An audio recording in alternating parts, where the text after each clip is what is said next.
Hello friends, welcome back to my channel Keerthika's kitchen diary. आज चले एसेছি মুম্বাইয়ের ফেমাস একটি স্ট্রিট ফুডের রেসিপি নিয়ে, পাও ভাজি। আর শীতকালে এই পাও ভাজি খেতে কিন্তু ভীষণই ভালো লাগে, কারণ নানান ধরনের সবজি পাওয়া যায় আর বানানোও ভীষণই সহজ।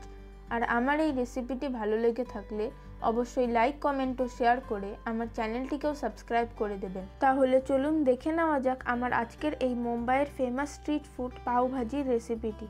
তো পাও ভাজির ভাজিটা বানানোর জন্য প্রেসার কুকারে দিয়ে দেব একটা বড় সাইজের ছোট ছোট টুকরো করে কেটে নেওয়া আলু, দেব কিছুটা পরিমাণে ছোট ছোট টুকরো করে কেটে নেওয়া গাজর, দেব একটা ছোট সাইজের ফুলকপিকে ছোট ছোট টুকরো করে, আর দিয়ে দেব এক মুঠো পরিমাণে কড়াইশুঁটি।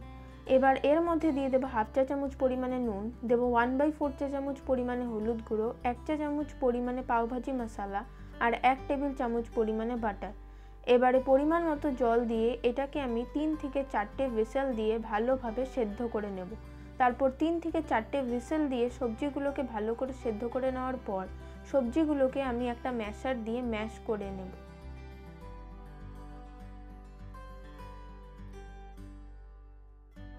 এবারে কড়াইয়ের মধ্যে দিয়ে দেব 1 টেবিল চামচ পরিমাণে বাটার আর 1 টেবিল চামচ পরিমাণে সাদা তেল। তারপর তেল আর বাটারটা ভালো মতো গরম করে এর মধ্যে দিয়ে দেব 1/4 চা চামচ পরিমাণে গোটা জিরে, দেব 1 চা চামচ পরিমাণে গ্রেট করে নেওয়া আদা আর 4-5টার মতো কাঁচা লঙ্কা কুচি। এবারে এই সব কিছুকে আমি মিনিট 3-4 সময় ধরে একটু ভেজে নেব।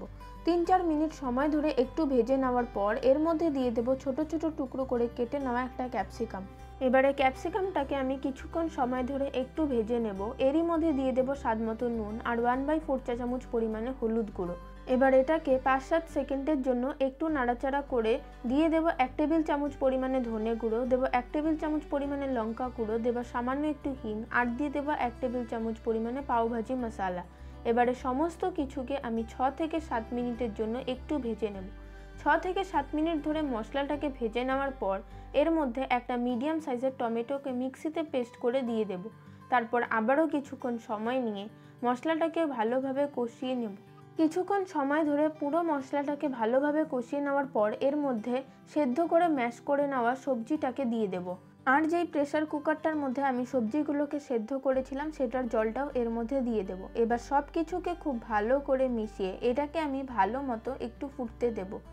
কিছুক্ষণ পর ভালো মতো ফুটে গেলে এর মধ্যে দিয়ে দেবো 1 টেবিল চামচ পরিমাণে লেবুর রস, দেবো কিছুটা পরিমাণে ধনেপাতা কুচি আর দিয়ে দেবো 1 টেবিল চামচ পরিমাণে কাসুরি মেথি একটু হাতে ঘষে। তারপর ধনেপাতা আর কাসুরি মেথিটাকেও ভাজির সঙ্গে ভালো মতো মিশিয়ে এটাকে আরও কিছুক্ষণ সময় একটু ফুটতে দেব। তারপর সব শেষে এর মধ্যে আরও 1 টেবিল চামচ পরিমাণে বাটার দিয়ে মিশিয়ে গ্যাসের ফ্লেমটাকে বন্ধ করে দিলেই আমাদের পাও ভাজির জন্য ভাজিটা একদম তৈরি হয়ে যাবে।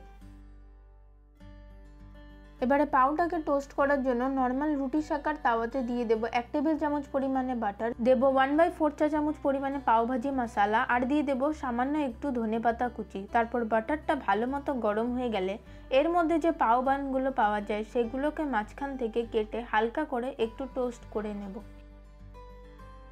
তাহলে তৈরি হয়ে গেল আমাদের মুম্বাইয়ের ফেমাস স্ট্রিট ফুড পাও ভাজি। এবারে প্লেটের মধ্যে সাজিয়ে নেব।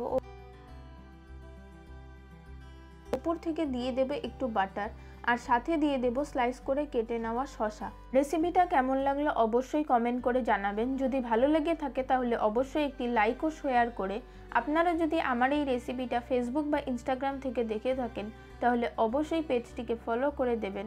আর ইউটিউব থেকে দেখে থাকলে চ্যানেলটিকে সাবস্ক্রাইব করে পাশে থাকা বেল আইকনটিকেও প্রেস করে দেবেন। আজ তাহলে এ পর্যন্ত, ফিরে আসবো নতুন কোনো রেসিপির সাথে।